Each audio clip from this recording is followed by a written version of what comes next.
नमस्कार मित्रों, कैसे हो? उम्मीद करता हूँ बढ़िया और प्रसन्न होंगे। चलिए आज पढ़ते हैं प्रश्नावली 2.4 का 8वां प्रश्न। 8वां प्रश्न है, हिरणों के एक झुंड का आधा भाग मैदान में चल रहा है और शेष का 3/4 पड़ोस में खेल कूद रहा है। शेष बचे 9 हिरण एक तालाब में पानी पी रहे हैं। झुंड में हिरणों की संख्या ज्ञात कीजिए। चलिए इसे हल कर लेते हैं। हल माना झुंड में हिरणों की संख्या x है, तब मैदान में चरने वाले हिरणों की संख्या क्या हो जाएगी? कुल हिरण कितने हैं हमारे? x। तो मैदान में चरने वालों हिरणों की संख्या क्या हो जाएगी? x की आधी, यानी x की आधी यानी x/2 और शेष का 3/4 पड़ोस में खेल रहा है। वो कितने होंगे? हमने मान लिया है झुंड में कुल हिरण x है, ठीक है, और मैदान में चल रहे हैं उसके आधे यानी x/2। अब बचे कितने? और आधे यानी x/2।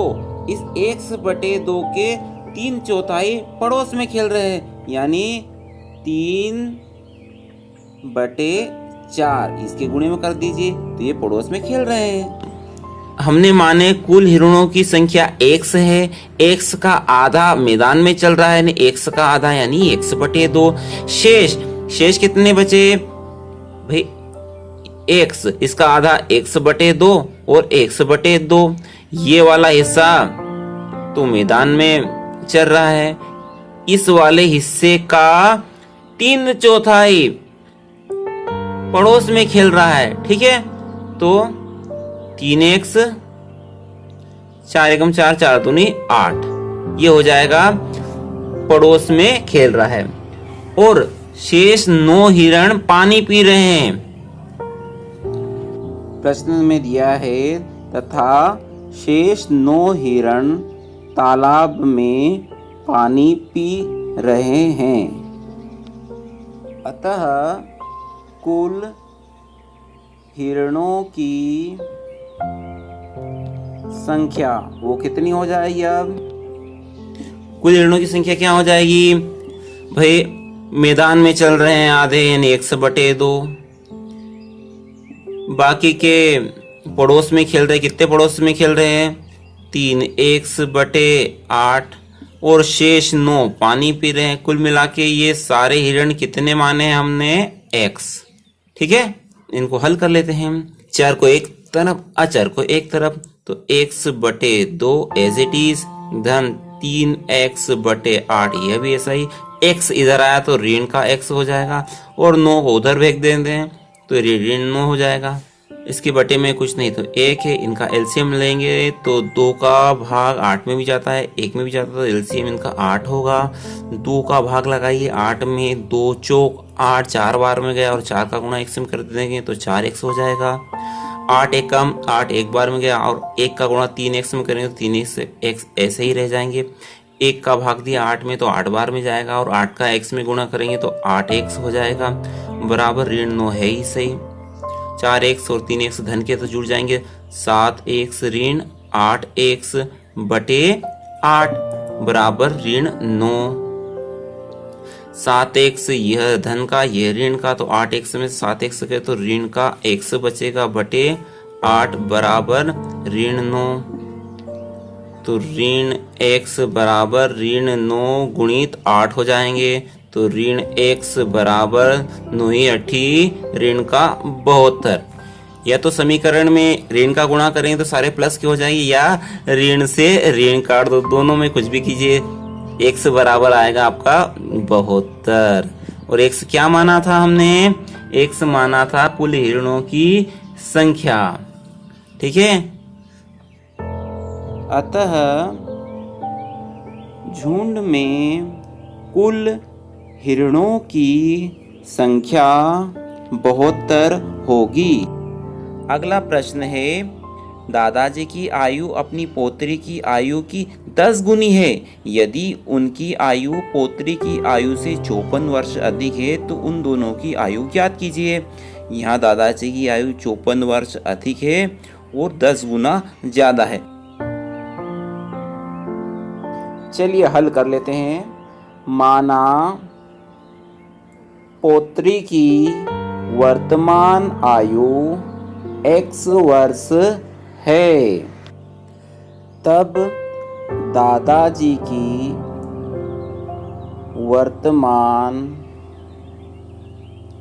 आयु क्या हो जाएगी? वो पोत्री से 10 गुना बड़ा है तो हो जाएगी 10x वर्ष। ये 10 गुना बड़े हैं। चूंकि दिया है दादाजी पोत्री से 54 वर्ष बड़े हैं, तब प्रश्नानुसार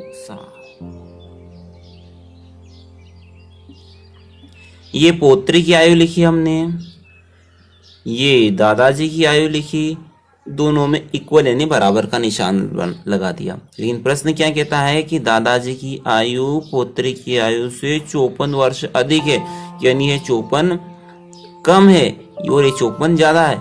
तो या तो आप 54 का घटाव कीजिए इधर या 54 इधर जोड़िए, तभी हमारा समीकरण बराबर होगा।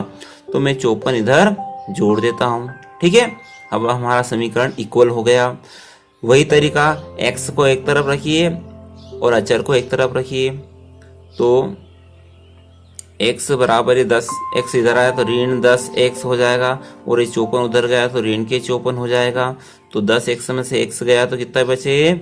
9x बराबर ऋण के 54।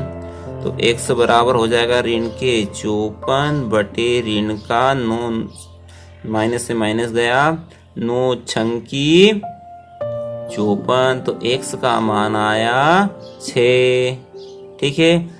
ये आ गई पोत्री की आयु। और दादाजी की आयु क्या मानी थी? दादाजी की आयु मानी थी 10x, यानी 10x का मान आया 6, यानी 10 छंकी 60। अतः दादाजी व उनकी पोत्री की वर्तमान आयु क्रमशः 60 वर्ष व 6 वर्ष होगी। अगला प्रश्न है, अमन की आयु उसके पुत्र की आयु की 3 गुनी है। 10 वर्ष पहले उसकी आयु पुत्र की आयु की 5 गुनी थी। दोनों की वर्तमान आयु ज्ञात कीजिए। तो अपन मान लेते हैं अमन के पुत्र की आयु। चलिए हल कर लेते हैं, सरल सवाल है। अमन का पुत्र छोटा है तो उसकी आयु मान लेते हैं। हल, माना अमन के पुत्र की आयु x वर्ष है, तब अमन की आयु, तब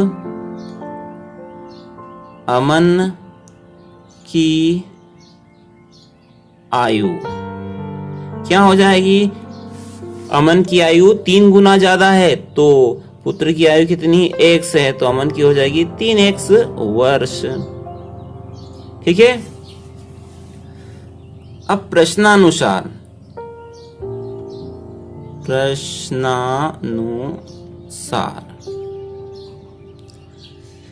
10 वर्ष पहले, मान लीजिए अभी आपकी आयु 18 वर्ष है।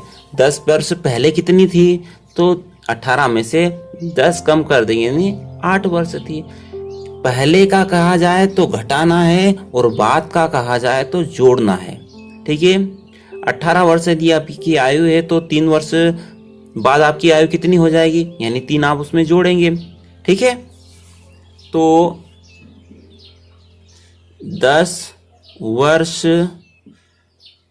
पहले पुत्र की आयु कितनी हो जाएगी? अभी है x, 10 वर्ष पहले कितनी हो जाएगी उसकी? x ऋण 10 वर्ष, इतनी होगी उसकी। अमन की 10 वर्ष पहले की आयु कितनी होगी उसकी? अभी है 3x, इसमें से 10 कम कर दो तो 10 वर्ष पहले की आयु आ जाएगी। अब क्या कहता है, ये अमन की आयु लिखी हमने 3x ऋण 10, ये पुत्र की आयु है x ऋण 10, ये 10 वर्ष पहले की अमन की आयु, ये उसके पुत्र की आयु। तो प्रश्न यह कहता है 10 वर्ष पहले उसकी आयु पुत्र की आयु की 5 गुनी थी, यानी यह अमन की आयु 5 गुनी ज्यादा थी। हमने समीकरण बनाया है, इक्वल का निशान है, क्या बराबर है क्या नहीं है, यह 5 गुना ज्यादा है, या तो 5 का भाग इधर दीजिए या 5 का गुणा इधर कर दीजिए। तो हम 5 का गुणा इधर कर देते हैं। अब हमारा समीकरण इक्वल हो गया। चलिए इसे हल कर लेते हैं। 3x ऋण 10 5x ऋण 5 धाम 50, तो 3x 4 एक तरफ अचर एक तरफ कर लेते हैं। तो 3x और 5x इधर आया तो ऋण के 5x हो जाएगा, ऋण का 50 था ही सही, धन का 10 हो जाएगा, ये इधर गया तो असमान चिन्ह है, तो 5x में से 3x गए तो ऋण के 2x बचे, और ये ऋण का ये धन का असमान चिन्ह है तो 50 में से 10 गया तो ऋण के 40, तो x बराबर हो जाएगा ऋण के 40 बटे ऋण का 2। ये गुणे में है तो भाग में चला जाएगा, ऋण से ऋण गया, 2 एकम 2, 2 एकम 2, 2 दूनी 4 0, तो x का मान आया 20। और x किसको माना था हमने? पुत्र की आयु। और अमन की आयु क्या मानी थी? अमन की आयु मानी थी 3x, यानी 3x के स्थान पर x का मान तो 20 दिया 60 वर्ष, 20 वर्ष। अतः अमन और उसके पुत्र की वर्तमान आयु क्रमशः अमन की है 60 वर्ष और पुत्र की आयु 20 वर्ष होगी। ये हो गया हमारा सवाल हल। वीडियो अच्छा लगा हो तो लाइक कीजिए और चैनल पर नए हो तो सब्सक्राइब भी कर दीजिए। अगले वीडियो तक जय हिंद, जय भारत, वंदे मातरम।